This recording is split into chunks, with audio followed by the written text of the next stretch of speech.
Ngayong ikalimang araw ng Misa de Gallo, makikita natin sa mabuting balita ang pagpapahayag ng Anghel Gabriel kay Maria ng mabuting balita tungkol sa Panginoon. Sinimulan ng Anghel ang kanyang bati ng mga salita na puno ng biyaya.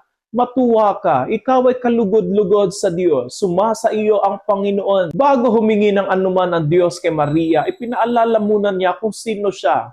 Kagalakan, kinalulugdan at kasama ng Diyos. Ganito rin ang kilos ng Diyos sa ating buhay. Hindi siya humihingi nang hindi muna nagbibigay ng pagpapala at biyaya. Nagulumihanan si Maria, hindi dahil siya ay nagdududa, kundi dahil siya ay mapagpakumbaba. Ang tunay na kababaang loob ay hindi pagmamaliit sa sarili, kundi ang pagkamangha na ang Diyos ay kumikilos sa ating buhay. Kaya nagtanong siya, paano mangyayari ito? Hindi ito tanong ng pagdududa, kundi tanong ng pananampalataya naghahanap ng kaliwanagan. Ipinahayag ng anghel na ang mangyayari ay gawa ng Espiritu Santo. Dito malinaw na ipinapakita na ang kaligtasan ay hindi gawa ng lakas ng tao, kundi biyaya ng Diyos. Ang plano ng Diyos ay naghihintay ng isang oo. At dumating ang sandaling iyon nang sabihin ni Maria, ako'y alipin ng Panginoon, mangyari sa akin ang iyong sinabi. Sa isang pangungusap, binuksan ni Maria ang kanyang buong buhay sa Diyos. Sa kanyang oo, ang salita ay naging tao. Sa kanyang pagtitiwala, ang walang hanggan ay pumasok sa ating panahon. Ang kanyang pananampalataya ang naging tulay sa pagitan ng langit at lupa. Ang ebanghelyo ngayon ay hindi lamang kwento ni Maria, kundi paanyaya rin sa atin. Araw-araw kumakatok ang Diyos sa buhay natin, gaya ng mga responsibilidad na hindi natin inaasahan, sa mga pagbabago na hindi natin plano, at sa mga tawag na minsan ay nakakatakot. Tulad ni Maria, maaari tayong mabagabag, magtanong, matakot.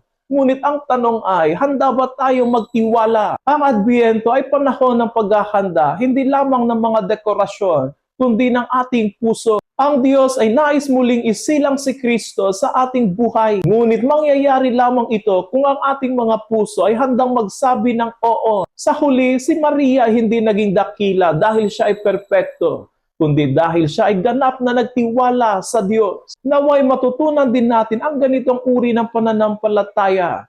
Pananampalataya marunong makinig, magtiwala at sumunod. Naway laging ipanganak si Kristo sa ating buhay, ngayon at araw-araw.